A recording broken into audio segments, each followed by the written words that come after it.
تزکیے پہ بھی مشتمل ہے، کتاب کی تعلیم پہ بھی مشتمل ہے، حکمت کی تعلیم پہ بھی مشتمل ہے۔ یعنی ان چاروں کو جو چیز گھیر سکتی ہے وہ کون سی چیز ہے؟ بتائیے۔ علوم حضرات محمد و آل محمد۔ اب جو پہلا نقطہ جو یہ اتنی لمبی تمہید کے بعد آپ کی خدمت میں ہدیہ کروں وہ یہ کہ جو منبر کو فریضہ الہی سمجھ کر آئے تو اس کے لیے ضروری ہے کہ پہلے وہ علوم آل محمد حاصل کرے۔ سب سے پہلی چیز کیا ہے؟ علوم آل محمد حاصل کرے، اور علوم آل محمد کو نشر کرنے کی نیت سے منبر پہ آئے۔ یعنی اب سمجھ میں آیا ممبر کون سی جگہ ہے؟ ممبر ذاتی خواہشات کو بیان کرنے کی جگہ نہیں، ممبر ذات کی تشہیر کی جگہ نہیں، ممبر پہ یا اللہ کا فرمان ہوگا یا معصومین کا فرمان ہوگا۔ یعنی میں آسان کر دوں، یا اللہ کا قرآن بیان ہو یا مولا کا فرمان بیان ہو۔ اس سے کیا ہوگا؟ ہاں کوئی استدلال میں کوئی واقعہ آتا ہے، کوئی بات آتی ہے، اس سے قطع نظر اس کی بات نہیں ہو رہی، لیکن موضوعات کا انتخاب بھی اسی ذیل میں ہوگا، تقریر کا انتخاب بھی اسی ذیل میں ہوگا، نیت کو بھی اسی ذیل میں رکھا جائے گا۔ اب آپ کہیں گے کہ یہ بات میں کیسے کر رہا ہوں؟ میں چاہتا ہوں کہ آپ کی خدمت میں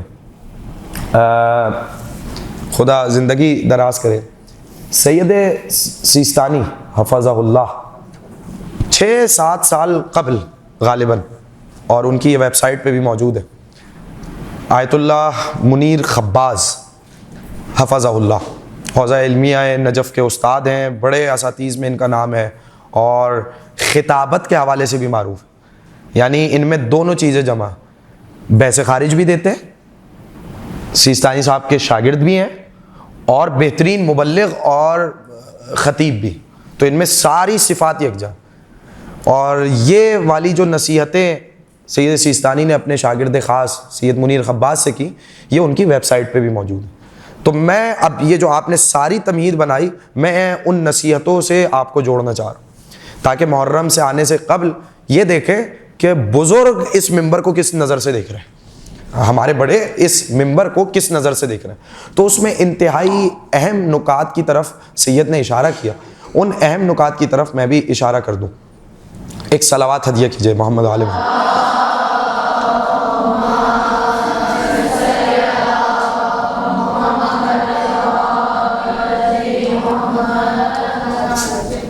اچھا، یہ ان نصیحتوں کے حوالے سے پہلے عرض کروں کہ جمعرات کے روز بمطابق 11 ذی الحجہ 1439 ہجری منیر خباز صاحب نے ماہ محرم کی آمد سے قبل منبر حسینی کے تمام خطبہ کے لیے ان سے نصیحتوں کی درخواست کی، اور ان نصیحتوں کے جواب میں جو سید نے پیغام دیا میں نے کچھ نکات کے ذیل میں لکھا ہوا ہے، وہ نکات میں آپ کے حوالے کر دیتا ہوں۔ میں اس وقت عبارت پڑھنے کا وقت نہیں ہے اس لیے کہ وقت کم رہ گیا ہے، میں صرف وہ تیزی سے اس جانب گزرتا ہوں، کچھ چیزوں کو امپورٹنٹ چیزیں، ابھی کچھ چیزیں گزر چکی ہیں، آپ اس کو محفوظ کیجیے۔ منبر حسینی خاص طور پر ایام محرم الحرام میں کے کردار کی وضاحت کرتے ہوئے آپ نے فرمایا، منبر کے پیغام کا اس بات میں خلاصہ ہوتا ہے کہ اہل بیت علیہم السلام پر جو کچھ گزرا، یعنی جو مصائب ہوئے، اس کے ذکر کے ساتھ ساتھ، یعنی ایسا نہیں ہے کہ اس کی کوئی اہمیت نہیں ہے، نہیں، کربلا کو آپ منبر سے مائنس نہیں کر سکتے، ان مصائب کو، ان شدت آلام کو، ان مقاتل کو، ان کربلا سے کوفہ، کوفے سے شام کے مصائب کو آپ منبر سے مائنس نہیں کر سکتے۔ تو اب یہ دیکھیے ان کے ساتھ ساتھ اور کیا کرنا ہے، یہ منبر کا فریضہ کیا ہے، یہ جملے سنیں۔ تو سید فرما رہے کہ اہل بیت پر جو کچھ گزرا مصائب کی صورت میں، اس کے ذکر کے ساتھ ساتھ دین کی نشر و اشاعت کی جائے اور مسلمانوں کے عقول و قلوب میں دین کو راسخ کیا جائے۔ ابھی ہم بتا رہے تھے نا کہ یہ دین کیسے راسخ ہوگا، اگر علوم آل محمد کو بیان کیا جائے تو لوگ ہماری اتباع کرنے پہ مجبور ہوں۔ کیوں؟ کیونکہ یہ علوم جب راسخ ہو جائیں گے تو خود بخود انسان مائل ہوگا اتباع کرنے کی طرف۔ یہ کام، اچھا اب کیسے کریں بھائی، یہ کام جو ابھی کہہ کے گیا ہوں، یہ کام کیسے ہوگا، کیسے مومنین کے عقول اور قلوب کو کے دلوں میں دین کو راسخ کریں گے آپ؟ فرمائے یہ کام قرآنی معارف کے بیان، قائل کر دینے والے وافی دلائل کے ذریعے شبہات کے دفاع، اور مومنین کے نفوس کی پاکیزگی، فضیلت اور اعلیٰ اقدار پر تربیت کے ذریعے انجام دینا چاہیے۔ ابھی ابتدا میں آیت میں کتنے امور بیان ہوئے تھے؟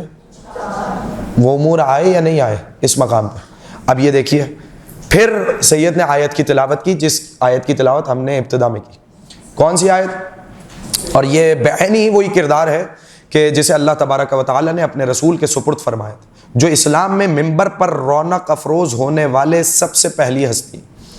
اور قرآن مجید نے اللہ عز و جل کے اس فرمان میں ہمارے لیے اس کردار کی وضاحت کی ہے، وَالَّذِي بَعَثَ فِي الْأُمِّيِّينَ رَسُولًا مِّنْهُمْ يَتْلُو عَلَيْهِمْ آيَاتِهِ وَيُزَكِّيهِمْ وَيُعَلِّمُهُمُ الْكِتَابَ وَالْحِكْمَةَ وَإِنْ كَانُوا مِنْ قَبْلُ لَفِي ضَلَالٍ مُّبِينٍ۔ چنانچہ اس آیے کریمہ نے اشارہ کیا ہے کہ رسالت نبوی کا پیغام، جس کی تبلیغ کے لیے ممبر ایک مؤثر ترین ذریعہ تھا اور ہے، اس کی بنیاد ان امور پر قائم ہے: نفوس کا تزکیہ کرنا اور انہیں روحانی آلودگیوں، تاریکیوں اور اخلاقی و باطنی بیماریوں سے پاک کرنا، دین کو دلوں میں راسخ کرنا، قرآنی معارف کو پیش کرنا، حکمت کو اس کے متنوع مصادیق کے ساتھ علم اور عمل کی صورت میں دلوں میں پیوست کرنا۔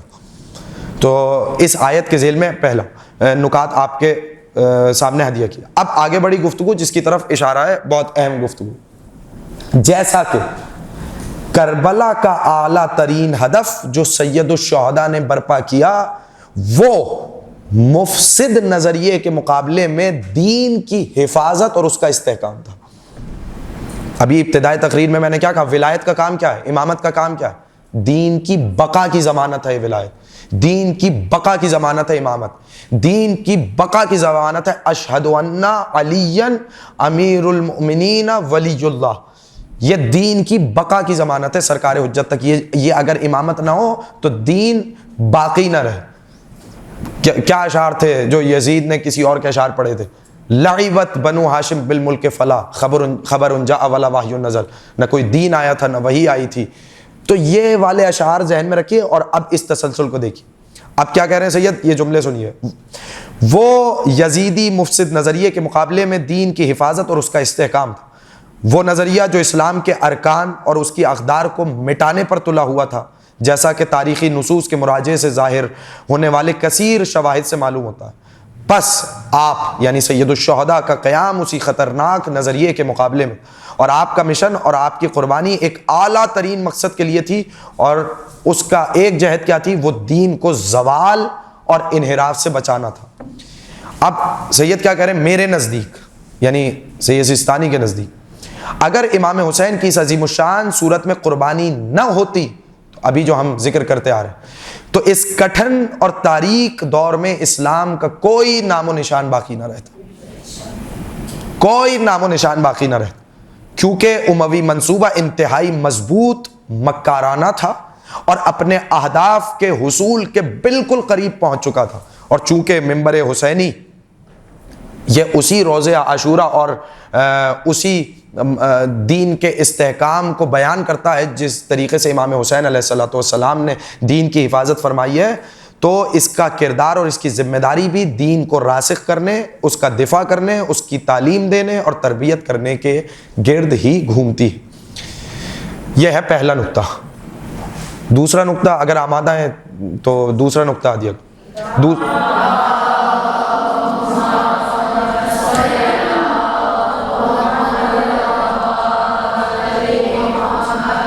دیکھیے دوسرا نقطہ نہایت ہے، اور یقین جانیے کہ ممبر کے اگر آپ اعلیٰ ترین فرائض کی فہرست بنائیں تو یعنی اولاً تو میں جو بات سمجھتا ہوں وہ یہ کہ یہ جو نقطہ ہے نا کہ دین کو راسخ کرنا، یہ سب سے بنیادی نقطہ ہے۔ ہم جو معارف اہل بیت نشر کرتے ہیں، جو فضائل امیر المومنین پڑھتے ہیں، جو ولایت امیر المومنین پڑھتے ہیں، جو معجزات ائمہ پڑھتے ہیں، یہ کس لیے پڑھتے ہیں؟ یہ کس لیے پڑھتے ہیں؟ خطابت کی ایک فنی تصویر ہے۔ اگر یہ فنی تصویر نہ ہو تو آپ کو سمجھ میں نہیں آئے گا کہ یہ ہم کیسے پہنچائیں اس چیز کو۔ تو علوم آل محمد پہنچانے کا ایک میڈیم ہے اور وہ ہے خطابت۔ تو خطابت کو جب آپ فنی حوالے سے دیکھیں گے تو اللہ نے ولایت امیر المومنین میں، معجزات امیر المومنین میں، معجزات ائمہ میں، فضائل ائمہ میں وہ تاثیر رکھی ہے کہ جب دل ان کی طرف کھنچتا چلا جاتا ہے، اگر دل نہ ان کی طرف مائل ہو تو آپ کچھ بھی بات کرتے رہیے، سمن بکمن امیون کا مصداق رہے گا. لیکن جتنا فضائل اہل بیت نشر کیے جائیں گے، جتنا ولایت امیر المومنین کو نشر کیا جائے گا، دل محمد و آل محمد کی طرف مائل ہوگا، کھنچتا ہوا جائے گا. یہیں سے جب تک آل محمد کی طرف مائل نہ ہو تو دین راسخ کیسے ہوگا قلوب میں.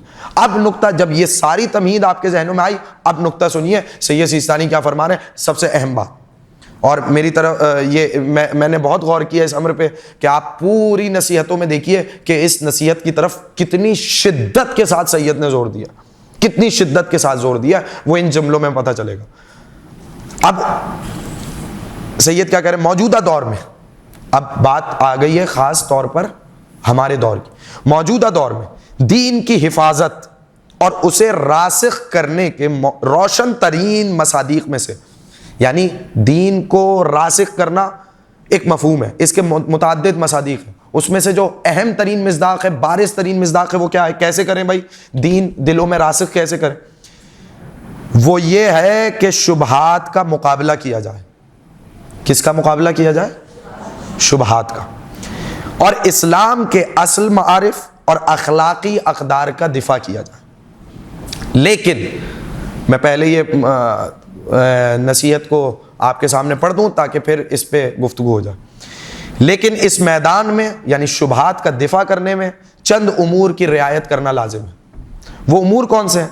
شبہات کا جواب دینے کے لیے، پہلا شبہات کا جواب دینے کے لیے آگے بڑھنے والا خطیب اس باب میں مکمل مہارت، تجربہ اور علمی وسعت رکھتا ہو،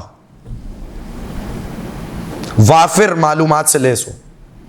یعنی جب تک کہتے ہیں نا کہ وہ نیم حکیم خطرہ جان، تو شبہات کا دفاع کرنے کے بجائے کہیں ایسا نہ ہو کہ وہ عوام کو شبہات میں مبتلا کر دے. تو شبہات کا دفاع بھی وہ کرے گا کہ جو اس باب میں مکمل مہارت اور تجربہ رکھ. اچھا ضروری نہیں کہ کوئی شخص تمام شبہات کا جواب آسانی سے دے سکے، ہو سکتا ہے کہ کسی شبہ کا جواب دینے پہ مکمل مہارت ہو تو وہ اسی شبہ کا جواب دے. تو اب یہ اہم ترین چیز ہے کہ مکمل مہارت رکھے. آ گئی وہی بات جو میں نے حدیث امام رضا کے ذیل میں عرض کی تھی، ان یتعلم علومنا، ہمارے علوم سیکھے. یہ مہارت اور تجربہ کہاں سے آئے گا بھائی؟ شبہات کا جواب کہاں سے دیا جائے گا؟ اگر علوم آل محمد کو سیکھا ہی نہیں تو شبہات کا جواب آپ دیں گے کیسے؟ یعنی غدیر پہ کل کو کوئی اعتراض کر رہا ہے، آپ غدیر کا دفاع کریں گے تو کیسے کریں گے؟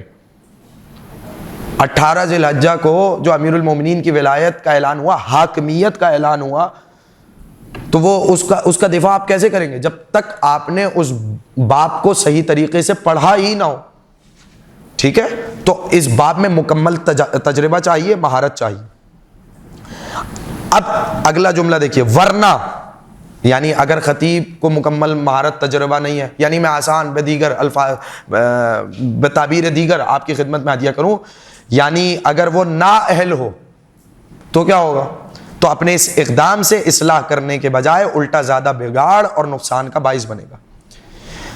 عقیدہ حقہ کے دفاع کے لیے، عقیدہ حقہ کے دفاع کے لیے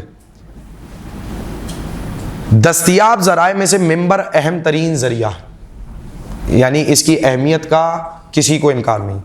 نبی اکرم صلی اللہ علیہ وآلہ وسلم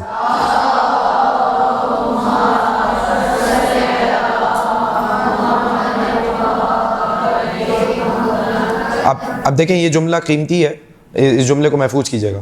نبی اکرم اور امیر المومنین علیہ السلام معارف اور دینی تعلیمات کے بیان کے ساتھ ساتھ منبر ہی کے ذریعے سے شبہات کا جواب دیا کرتے تھے. یعنی یہ سنت رسول بھی ہے، سنت امیر المومنین بھی ہے، شبہات کا جواب دینا منبر سے.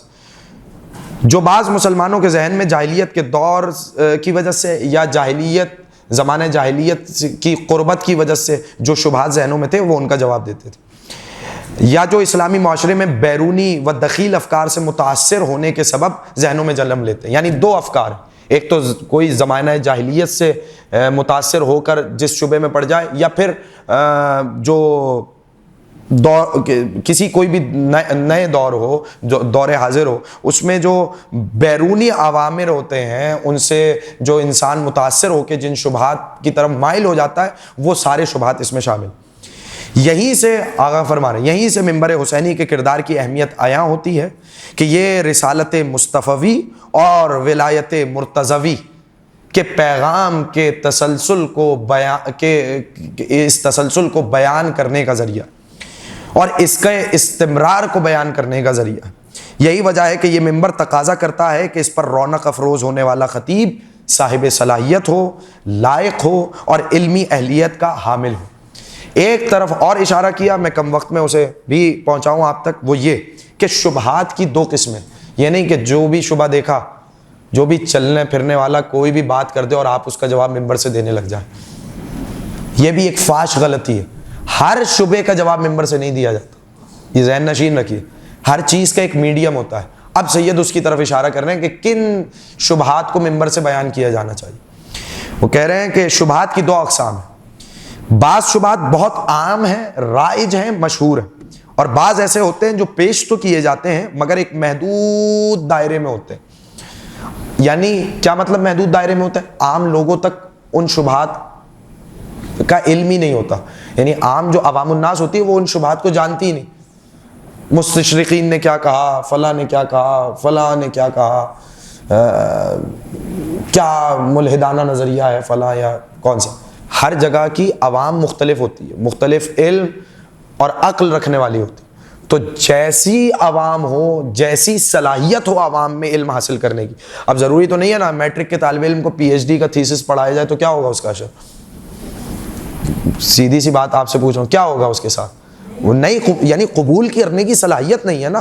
تو سب سے پہلے آپ صلاحیت کو دیکھے بغیر کس طریقے سے وہ علوم منتقل کر سکتے ہیں؟ ٹھیک ہے، تو پہلے سب سے پہلے یہ دیکھنا ضروری ہے کہ عوام کس سطح کی بیٹھی۔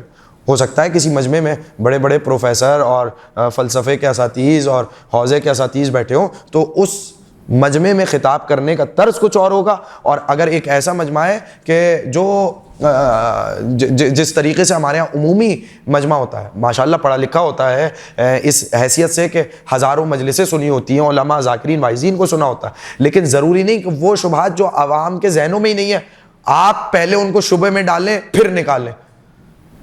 تو ضروری نہیں ہے کہ آپ شبے میں ڈالیں، کیونکہ ہو سکتا ہے کہ آپ عوام کے ذہن میں خلل ڈال رہے ہوں ایک نیا شبہ ایجاد کر کے، تو اس طرف متوجہ رہیے۔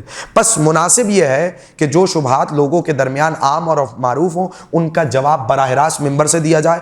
رہے وہ شبہات جو غیر معروف ہیں تو حکمت کا تقاضا یہ نہیں کہ انہیں عوام الناس کے سامنے چھیڑا جائے اور ان کی تشریح کی جائے، بلکہ ان کا درست علاج یہ ہے۔ اب اچھا کیسے اس کا علاج نہ کریں؟ ہو سکتا ہے بہت سے افراد کہیں صاحب ٹھیک ہے کیا ہوا، شبہ معروف نہیں ہے، غیر معروف ہے، لیکن جواب تو دینا چاہیے نا، ممبر سے جواب کیوں نہ دیں؟ اب اس کا طریقہ کار بتا رہے ہیں، یعنی اس کا جواب دینا بھی ہے تو کس طریقے سے دیا جائے۔ حکمت کا تقاضا یہ نہیں کہ اسے ممبر سے براہ راست، یہ براہ راست کا لفظ ذہن میں رکھیے، بلکہ ان کا درست علاج یہ ہے کہ مبلغ دین یا خطیب ایسے محکم اور مضبوط دینی امور کی بنیاد رکھے جس کے مضمون سے وہ شبہ خود بخود ان لوگوں کے ذہن سے زائل ہو جائے۔ یعنی آپ نے ایک عمومی مضمون ایسا چھیڑا کہ وہ جو ذیلی شبہ تھا وہ خود بخود وہاں سے زائل ہو گیا۔ مثال کے طور پہ جب آپ فرض کرتے ہیں، لو فرض ایک مفروضے پہ ہائپوتھیٹیکلی میں آپ سے بات کر رہا ہوں، ایک مفروضے کی بات کر رہا ہوں، آپ نے موضوع رکھا عصمت رسول یا عصمت ائمہ طاہرین۔ جب آپ عصمت کا ذکر کر دیں گے تو وہاں آپ یہ پوائنٹ اسٹیبلش کر چکے ہوں گے کہ نبی ہر قسم کے نسیان سے، سہو سے، لغو سے، ہذیان سے بری ہے۔ آپ نے ثابت کیا یا نہیں کیا؟ یا پھر جب آپ نبی کا علم ثابت کر دیں گے تو چھوٹے موٹی وہ احادیث جو گڑی گئیں یا جو جن کو بعد میں داخل کیا گیا جہاں پہ نبی کے علم پر حملہ ہو رہا ہے، جب آپ بتائیں گے کہ نبی کا علم کیا ہے تو وہ شبہات خود بخود دور ہوں گے یا نہیں؟ میں یہاں پر شبہات عمومی کی مثال نہیں دے رہا، میں صرف ایک مفروضے کی بنیاد بات کر رہا ہوں کہ ایک عمومی مضمون سے چھوٹی چھوٹی چیزوں کا کیسے جواب دیا جاتا ہے. یعنی آپ مضمون ایسا رکھیں کہ ان سے خود بخود اگر کوئی شبہ مستقبل میں بھی ان کے ذہن میں پیدا ہوتا ہو تو جو آپ نے دین اور عقیدہ ان کے ذہنوں میں راسخ کر دیا خود بخود اس سے وہ یہ آنے والے شبہات زائل ہو جائیں. وگرنہ ممبر سے سہو نسیان کا سہو و نسیان اور لغو یا نعوذ باللہ من ذالک رسول کی طرف نسبت دی جاتی ہے کم علمی کی، تو ان چیز کا دفاع کرنا ہماری ذمہ داری ہے، ہمارا شریف فریضہ ہے. اس لیے کہ اگر آپ نے ایک رسول کا کردار ہی اسٹیبلش نہیں کیا تو باقی دین میں بچا کیا ہے؟ اگر امیر المومنین کی ولایت ہی کا دفاع نہ ہو سکا ہم سے تو باقی دین میں بچا کیا ہے؟ اور یاد رکھیے یہ رمز ہے، یہ جب میں کہتا ہوں امیر المومنین کی ولایت تو یہ رمز ہے، اس لیے کہ سارا استدلال امام زمان تک سارا استدلال اسی امیر المومنین کی ولایت میں پوشیدہ ہے. آپ غدیر کا خطبہ پڑھیے، غدیر کے خطبے میں امیر المومنین کی ولایت کو تھما کے پورا امام مہدی تک کا ذکر ہو رہا ہے. یعنی ہم نے بطور استدلال بطور عقلی ادلہ جب امیر المومنین کی ولایت اور امامت کو اسٹیبلش کر دیا تو بس اس کے بعد امام حسن، اس کے بعد امام حسین، یہ صرف امیر المومنین کی امامت پہ نہیں رکے گا سلسلہ، بلکہ کہاں تک جائے گا؟ صاحب العصر تک جائے گا. تو سارے جو منطقی عقلی اور استدلالی جتنے بھی طرق ہیں وہ سب جمع ہو جائیں گے غدیر میں، ولایت امیر المومنین میں، امیر المومنین کی ذات گرامی. ایسا نہیں ہے کہ آگے میں نہیں ہوں گے، لیکن جو تقریباً جو آپ امام کی صفات کیا ہونی چاہیے، امام کیسا ہونا چاہیے، یہ کہاں پہ آپ اسٹیبلش کریں گے؟ پہلی امامت کے مرحلے پر اسٹیبلش کریں گے نا کہ وارث کیسا ہو، خلیفہ کیسا ہو، وصی کیسا ہو، وزیر کیسا ہو، ولی کیسا ہو، اولا کیسا ہو، مولا کیسا ہو. جب آپ نے یہاں پر اسٹیبلش کر دیا تو اب یہ تسلسل جاری اور ساری رہے گا. تو جو چھوٹے چھوٹے شبہات خواص میں رائج ہیں، ضروری نہیں کہ ہمیں ان کو چھیڑیں، بلکہ انداز یہ ہو کہ آپ ان کا جواب بھی دے جائیں اور شبہ کا اندازہ بھی نہ ہو لوگوں کو. اور کبھی مستقبل میں ان کے سامنے کوئی یہ شبہ آئے تو وہ چونکہ آپ نے عقیدہ اسٹیبلش کر رکھا تھا ما قبل میں ادلہ عقلیہ اور ادلہ نقلیہ، یعنی قرآن اور روایات سے، ادلہ عقلیہ سے آپ نے فرضاً جیسے ہم نے مثال دی عصمت کو ثابت کر رکھا تھا، تو اب لوگوں کے بہکاوے میں کوئی ایسا شخص نہیں آ سکتا جس کے نزدیک رسول معصوم ہوں، ائمہ طاہرین معصوم ہو، تو وہ کوئی ناروا ناسزا نسبت ائمہ طاہرین کی طرف نہیں دے سکتا. تو کہنے کا مطلب کیا ہے کہ جو خصوصی شبہات ہیں ان کے جوابات اس طرز پہ دیے جائیں کہ ان کے ذہن سے خلل بھی دور ہو جائے اور آپ نے براہ راست اس شبے کو چھیڑا بھی نہ. ٹھیک ہے، بات سمجھ میں آئی؟ اختتامی نصیحت کی طرف چلتے ہیں تاکہ بات مکمل ہو جائے. تیسرا امر اسی چیز میں، یعنی جو شبہات دور کرنے میں کتنے امور بیان ہوئے. پہلا امر کیا تھا؟ پہلا امر کیا تھا؟ بھول گئے ابھی سے؟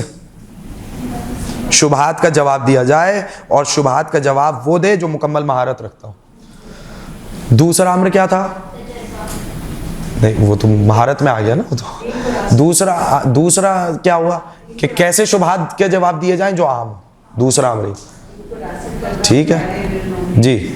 ابھی بہتر، لیکن ابھی ہم جو گفتگو کر رہے ہیں وہ نصیحت میں، جو سید سیستانی نصیحت کی تھی اس نقطے میں کہ شبہات کے جواب دیے جائیں، تو اس میں 3 نکات ذکر کیے. پہلا نقطہ کیا ہوا؟ شبہات کا جواب وہ دے جو ماہر ہو، جو علمی وسعت رکھتا ہو، جو اس شبہے کے جواب میں جس کا مطالعہ ہو، جو جواب دے سکے. دوسرا امر کیا ہے؟ کون سے شبہات کا جواب دے؟ جو عوام الناس میں رائج ہو، عمومی ہو، عام ہو. ٹھیک ہے، جو رائج نہ ہو ضروری نہیں ہے ان شبہات کو چھیڑا جائے. ہاں البتہ ان کو چھیڑے بغیر کسی ایسے موضوع کے تحت بیان کیا جا سکتا ہے کہ جن سے مستقبل میں آنے والے خطرے کو شروع میں ہی، ابتدا میں ہی دور کیا جائے. اچھا، اب اگر ہم اس بات کو آگے بڑھائیں، تیسرا امر وہ یہ کہ ہر مقام کا ایک تقاضا ہوتا ہے. ہر بات ہر جگہ پر کہنے والی نہیں ہوتی. ہر میڈیم ہر بات کو پہنچانے والا نہیں ہوتا. یہ اسی میں شبہات کو دور کرنے میں، یعنی ایسے نہیں ہے کہ اب میں مثال نہیں دے سکتا کیونکہ ظاہر ہے کہ یہ بھی نشر ہوگا، وگرنہ بہت ساری مثالیں بن سکتی ہیں کہ ہر چیز ہر مقام پر بیان کرنے والی نہیں ہوتی. تو اب میں ان کے الفاظ پڑھ دوں تاکہ واضح ہو جائے.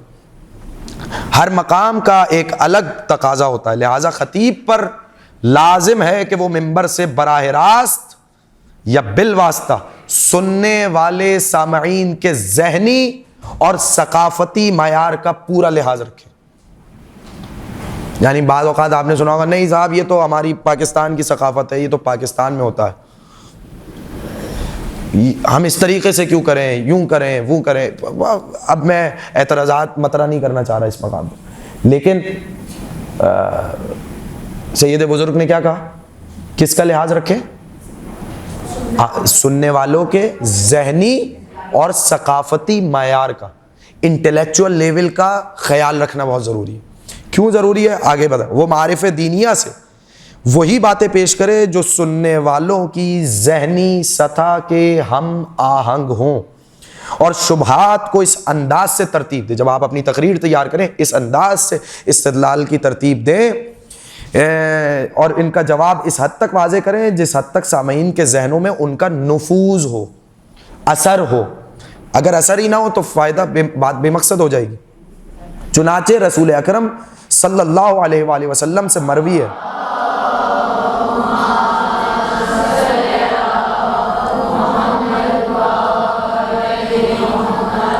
کہ آپ نے فرمایا انا معاشر الانبیاء امرنا ان نکلم الناس علی قدر عقولہم.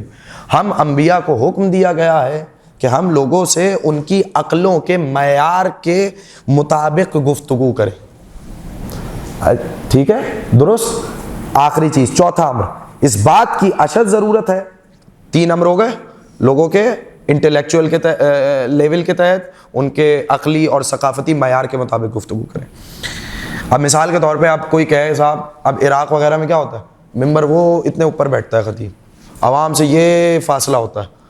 ٹھیک ہے, جیسے گھر کے آپ ڈرائنگ روم میں بیٹھتے ہیں وہاں پہ اس طریقے سے ممبر پہ آرام سے بیٹھا جاتا ہے, یعنی پیر زمین پہ نہیں رکھتے, عمومی طور پہ یہ دیکھا گیا.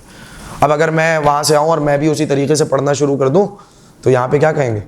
ٹھیک ہے, ہمارے یہاں طرز خطابت مختلف ہے, انداز خطابت مختلف ہے, یہاں کی ثقافت اور ہے وہاں. تو یہاں کون سی ثقافت کی بات ہو رہی ہے جو دین سے متصادم نہیں ہے, جو اخلاق سے متصادم نہیں ہے, ظاہر. ٹھیک ہے, تو ان باتوں کا ذہن میں رکھیے. اب چوتھی چیز, اور اس کو بھی یہ سب سے اہم بات, شبہات کے دفاع میں جو ہم بیان کر رہے ہیں اس کے دفاع میں اس بات کی اشد ضرورت ہے کہ اہل بیت کے علوم کے چشمے سے زیادہ استفادہ کیا جائے. آ گئی وہی بات, ان یتعلم علومنا. اب کیسے استفادہ کیا جائے آگے اہم بات ہے, یہ تو ہم سب بیان بارہا ہو چکے.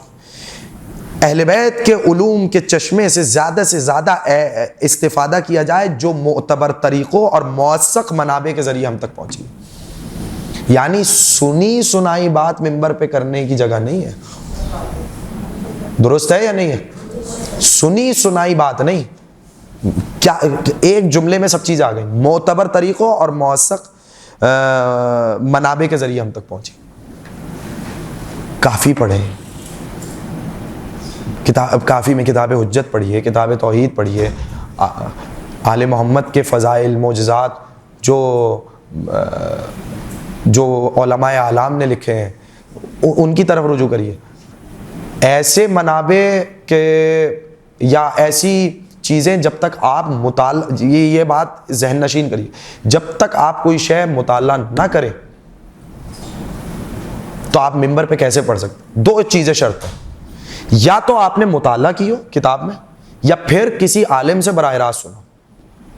اب مثال کے طور پر کافی چیزیں ایسی ہیں کہ جو ہم اپنے اساتذہ سے براہ راست سنتے ہیں, وہ نقل کرتے ہیں, وہ بھی ظاہر سی بات ہے وہ کتاب لکھیں یا براہ راست بتا دیں تو وہ ایک ہی بات ہوئی یا نہیں.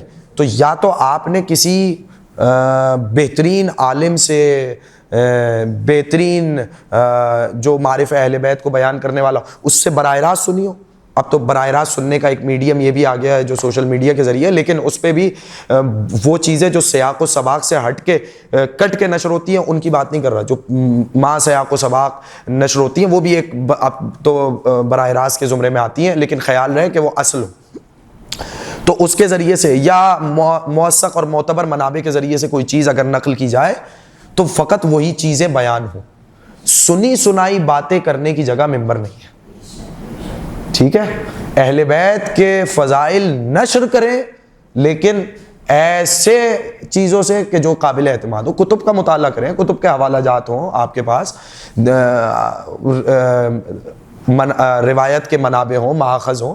آپ ایک موضوع کو جب تک اچھی طریقے سے پکائیں گے نہیں, اس کو ممبر سے کیسے بیان کیا جائے. بس میں ختم کرنے لگا ہوں, اور اس پھر کبھی صحیح اس کے دیگر باتوں کو, لیکن یہ آخری نقطہ آپ ذہن نشین کر لیجئے کہ معتبر طریقوں اور موثق منابع کے ذریعے ہم تک پہنچے.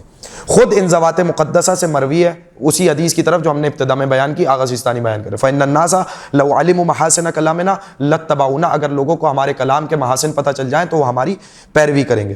اور اہل بیت کے کلام کے محاسن قرآن کریم کی طرح مربوط, جامع اور متنوع فکری نظام پر مشتمل ہے. ان میں بہترین حکمتیں, اخلاقی اصول, عقلوں کے پوشیدہ خزانوں کو بیدار کرنے اور شبہات کو دور کرنے کے ایسے طریقے موجود ہیں جو مسلمان انسان کے دل کو روشن کرتے ہیں اور اسے اپنے عقیدے اور دین پر مطمئن اور پر اعتماد بناتے ہیں. یعنی سید کہہ رہے ہیں احادیث معصوم میں سب کچھ ہے, ہمیں ادھر ادھر جانے کی ضرورت ہی نہیں, ادھر ادھر دیکھنے کی ضرورت ہی نہیں. وہ بیان خدا کی قسم کھا کے کہہ رہا ہوں, بڑے بڑے علماء مراجع کو سنا, ان کے دروس میں بیٹھے, ان سے استفادہ کر کے حوزات علمیہ کا تجربہ آپ کے حوالے کر رہا ہوں کہ کسی جگہ کچھ نہیں رکھا, سب کچھ معصومین کے کلام میں, سب کچھ معصومین کے حدیث میں. کوئی ایسی بات نہیں ہے جو معصومین کے کلام سے جس کی طرف آپ کو ہدایت, رہنمائی, رشد نہ ہوتا ہو. دین سے لے کر افکار تک, افکار سے لے کے اخلاق تک, زندگی گزارنے کے نظام سے لے کر دین کی پختگی اور بنیادوں تک, کوئی ایسی بات نہیں ہے جو معصومین کے کلام میں نہ ہو. اسی بات کی طرف اشارہ کر رہے ہیں, اور یہ خود قرآن کے ساتھ ساتھ ان کے ثقل ثانی ہونے کی دلیل ہے. سید کہہ رہے ہیں جیسا کہ حدیث ثقلین وغیرہ کے ذریعے سے صراحت ہے, معصومین کے کلام کی بات ہو رہی نا, ثقلین کا لفظ جو ہے. پس حسینی خطیب پر لازم ہے کہ وہ اپنے خطاب میں اس پہلو پر بھرپور توجہ دے, جس طرح اس پر یہ بھی لازم ہے. اب سنیے مصائب اہل بیت کی کشش کیا ہے جو سید کہہ رہے ہیں. لازم ہے کہ وہ اہل بیت کے مصائب اور فاجعہ کربلا میں ان پہ گزرنے والے حالات کے ذکر کا خاص اہتمام کرے. اہتمام کرنے کا لفظ نہیں ہے, کس چیز کا لفظ ہے؟ خاص اہتمام کرے. کیوں؟ کیونکہ اس ذکر کا نفوس, کیونکہ یہ جو واقعہ کربلا ہے, مصائب کربلا, اس ذکر کا نفوس کے اندر قضیے کو زندہ رکھنے میں انتہائی اور گہرا اور بالغ اثر ہے. یعنی یہ جو دین کو زندہ رکھا ہوا ہے اس حسینی قضیے نے, قضیہ حسینی کو جب آپ ذکر کریں گے تو اس کا دین کو باقی اور زندہ رکھنے میں انتہائی گہرا اور بالغ اثر ہے. یعنی جب آپ کا دل نرم ہو جائے واقعہ کربلا سے تو انسان کلام اہل بیت کو قبول کرنے لگ جاتا ہے. اور دل کو نرم کرنے کا جو سب سے پہلا اور مؤثر ذریعہ اس دور میں وہ ہے مصیبت سید الشہداء. آخر میں دعا کی ہے سید نے, اور یہاں پر بات ختم ہو گئی ہے. تو میں یہیں پر اس گفتگو کو روک رہا ہوں, اس تعریف پر. سن لیجئے, آخری بات کر دیتا ہوں, یہ سید کی بات ختم ہو گئی. کیونکہ خطابت کی آپ تعریفات میں چلی جائیں تو ارسطو نے جو تعریف کی منطق مظفر میں, جو خطابت کے ذیل میں جو تعریف ہوئی, اس کا ایک جملے میں آسان کر کے اگر مفہوم بتاؤں, خطابت اس فن کا نام ہے جس کی مدد سے اپنی بات دوسروں سے منوائی جا سکتی ہے. خطابت اس فن کا نام ہے جس کے ذریعے اپنی بات دوسروں سے پہنچائی نہیں. فن کسے کہتے ہیں؟ پہنچانے کو نہیں. کس کو کہتے ہیں؟ منوانے کو کہتے ہیں. آپ نے ذرائع لفظ سنا ہوگا, ذرائع ابلاغ. ابلاغ یعنی پہنچانا. پہنچانا سن رکھا ہے یا نہیں؟ اب بات یہ بات تھی کہ کیا کرنا ہے, اب بات رہی کیسے کرنا ہے. تو آسان سے مفید 2 سے 3 مشورے سن لیجئے, ختم کر دیتا ہوں. دیکھیے, ضروری نہیں کہ ہر ادیب خطیب بھی ہو. میں اب وقت نہیں ہے وگرنہ میں اس کو تفصیل کرتا, صرف آپ سمجھیں کہ مین پوائنٹس میں آپ کے حوالے کروں. ضروری نہیں ہر ادیب خطیب بھی ہو, لیکن ہر خطیب کو ادیب ہونا چاہیے. جب تک آپ کے جملوں میں شگفتگی نہیں ہے, روانی نہیں ہے, بیان میں تسلسل نہیں ہے, الفاظ کا تلفظ درست نہیں ہے, آپ کسی واقعے کو نقل کر رہے ہیں اور سامعین اس منظر کو اپنی نگاہوں میں تصور ہی نہیں کر پا رہے, تو اس کا کوئی اثر نہیں ہے. جب آپ کو بات منوانی ہے تو آپ کو اس فن پر اتھارٹی ہونا چاہیے, مہارت حاصل کرنی چاہیے. اب یہ بات آ رہی ہے فنی حیثیت سے, تو اب آپ کی زبان درست ہونی چاہیے, آپ کے الفاظ کا تلفظ درست ہونا چاہیے, محاوروں کا استعمال آنا چاہیے, تمثیلات کا استعمال آنا چاہیے, آپ کی جو نکتہ سازی ہے وہ بہترین ہونی چاہیے. دیکھیے ہر موضوع ایسا نہیں ہے کہ آپ جو جس موضوع کو کبھی انتخاب کریں دنیا میں کسی نے نہ پڑھا ہو, ٹھیک ہے. صرف انداز بیان جو ہے وہ چینج ہو جائے تو اس سے جب آپ کا سلیقہ بدل جاتا ہے بات پہنچانے کا تو گفتگو بھی نئی لگتی ہے. تو نئی گفتگو لگنے کا طریقہ ہے انداز بیان پہ محنت کیجئے, اطمینان نفس پیدا کیجئے. اور مشورہ یہ ہے کہ پرانے اچھے علماء خطباء کو ضرور سنیے, کثرت کے ساتھ سنیے, لیکن اپنی انفرادیت کو قائم رکھیں. یہ جملہ بہت اہم ہے, ان کو ضرور سنیں مگر اپنی انفرادیت کو باقی رکھیں. آپ کی انفرادیت کیسے ہوگی؟ انفرادیت اس طریقے سے بنتی ہے کہ آپ کی ذات محو نہیں ہو جانی چاہیے. کوئی یہ نہ کہے کہ آپ کا انداز فلاں ہے تو اس سے تاثیر کم ہو جائے گی. جب تاثیر کم ہو جائے گی تو آپ کی بات سنیں گے کیسے؟ تو اپنی بات کی تاثیر رکھنے کے لیے ضروری ہے کہ آپ پہلے اپنے آپ کو پہچانیں کہ آپ کے میں گفتگو کا سلیقہ کیسے, آپ کی آواز کس درجے کی ہے. اسی انداز کے مطابق اپنی خطابت کو ڈھالیں, اپنے الفاظوں کو بہتر کریں, ادلہ کو مرتب کرنا سیکھیں. اور آخری بات, اگر ممبر کی زبان نہیں آئی تو کچھ نہیں آیا. ضروری نہیں کہ ہر لفظ ممبر پر بولنے والا ہو. یہ بات بہت اچھے طریقے سے دیکھیے, یہ آپ کو جو خطبہ اور جو پرانے علماء خطبہ, علامہ رشید ترابی صاحب, علامہ طالب جوہری صاحب, نصیر اشتہادی صاحب, علامہ اظہر حسن زیدی صاحب, ان لوگوں کو جب آپ سنیں گے تب آپ کو پتہ چلے گا کہ کوئی غیر پارلیمانی لفظ ممبر سے ادا نہیں ہوتا تھا. ہر لفظ ممبر سے ادا کرنے والا نہیں ہوتا. اور ایک نصیحت اور بتا دوں, یہ سب آپ کو اگر ممبر کی زبان سیکھنی ہے, بہت سی, اب میں دیکھیں لفظ ہمیشہ بازار سے آتا ہے, ٹھیک ہے نا, زبان بازار, جو زبان بازار میں چلتی ہے وہ, لیکن ضروری نہیں کہ ہر بازاری لفظ ممبر پہ بھی آ جائے. مثال کے طور پہ ہم ممبر پہ اگر ایک لفظ کہتے ہیں, میں ایک چھوٹی سی مثال دے دیتا ہوں, اس کو محفوظ کیجئے گا, یہ صرف ایک تجربہ پہنچانے کے لیے. ضروری نہیں کہ بازار کا لفظ ممبر پہ آ جائے. ہم ممبر, اگر آپ کو کوئی خاص واقعے کی طرف اشارہ کرنا ہو, آپ لفظ استعمال کرتے تماچا, اگر اس کی جگہ کوئی بازار کا لفظ استعمال کر دے, وہی معنی اور کیفیت بدل جائے گی. میں اس لفظ کو دہرانا نہیں چاہ رہا ہوں, وہ کیفیت بدل جائے گی. اب یہ لفظ کہاں سے آئے؟ ایک پہلی بات ان بزرگوں کو سننے سے, سنے انہیں, لیکن آپ مہارت آپ کی ہونی ہے, موضوع پہ مہارت آپ کی ہوگی, ترتیب ادلہ آپ کی ہوگی. یہ نہیں کہ کاپی پیسٹ ہو رہا, تو کاپی پیسٹ تو کوئی بھی کر سکتا ہے. ابھی بات ہو رہی ہے تربیت کی کہ ہم کس طریقے سے اپنے آپ کو بہترین ذاکر قرار دیں. اگرچہ ہم ان لوگوں کی بھی عزت کرتے ہیں جو واقعہ کربلا نشر کرنے میں, ہم نے بہت سے بزرگ ایسے دیکھے جو پرانی علماء کی جو چھپی ہوئی کتابیں ان سے دیکھ کے مجالس پڑھا کرتے تھے, اور ان کا ایک نفوذ تھا کہ کوئی ذاکر نہیں ہے, تو ان لوگوں کی موجودگی کی وجہ سے ذکر اہل بیت رکانی آگے بڑھتا گیا. لیکن انہوں نے, چونکہ وہ اس درجے کے عالم نہیں تھے, تو انہوں نے پرانے علماء کی کتابیں پڑھ کے ذکر اہل بیت کو نشر کیا. اب جملہ سنیے کہ کس طریقے سے. پہلی بات پرانے علماء اور خطبہ کو سننا, اور دوسری بات مراسی کو پڑھنا. آپ اپنی زبان میں مہارت کیسے, ایک ہی چیز جو آپ کو ادیب بنا دے گی وہ مرثیے پڑھنا. کون سے مرثیے؟ میر انیس کے, مرزا دبیر کے, میر عشق کے, میر وحید کو پڑھیے. دور حاضر کے مرحوم شاہد نقوی صاحب ہیں, سردار نقوی صاحب ہیں, نسیم امروی صاحب ہیں, آل رضا صاحب ہیں, پڑھیے انہیں. کیا ہوگا؟ ممبر کی زبان آئے گی.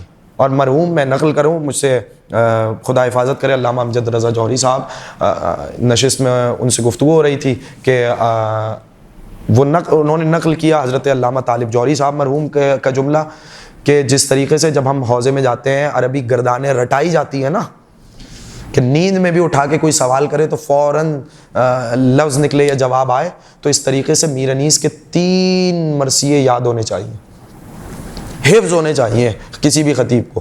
کون کون سے؟ بخدا فارس میدان تحور تھا ہر, ایک یہ مرثیہ. ایک مرثیہ یا رب چمن نظم کو گلزار رم کر, تو فیض کا مبدا ہے توجہ کوئی دم کر, گمنام کو اعجاز بیانوں میں رقم کر, جب تک یہ چمک مہر کے پرتو سے نہ جائے, اقلیم سخن میرے قلمرو سے نہ جائے. یہ مطلب ہے اس کا. اور ایک اور جب قطع کی مسافت شب آفتاب نے. اور غالباً یہ مرثیہ تو ہمارے میٹرک وغیرہ کی جو کتابیں ہیں اس میں بھی اس کے چند بند شامل ہیں. تو بقول ان کے یہ 3 مرثیے وہ ہیں جو آپ کو یاد ہونے چاہیے، اور اس طریقے سے یاد ہونے چاہیے کہ نیند میں بھی اٹھا کے پوچھے تو آپ کے پاس آئیں. کیوں؟ اس سے آپ کو ممبر کے الفاظ آئیں گے. وما علینا الا البلاغ المبین. خدا ہم سب کو اہل بیت طاہرین علیہم الصلوۃ والسلام کے علوم نشر کرنے کی توفیق عطا فرمائے، اور خلوص اس کے ساتھ ہمیں ذکر سید الشہداء کرنے کی توفیق عطا فرمائے. اللہم صلی علی محمد.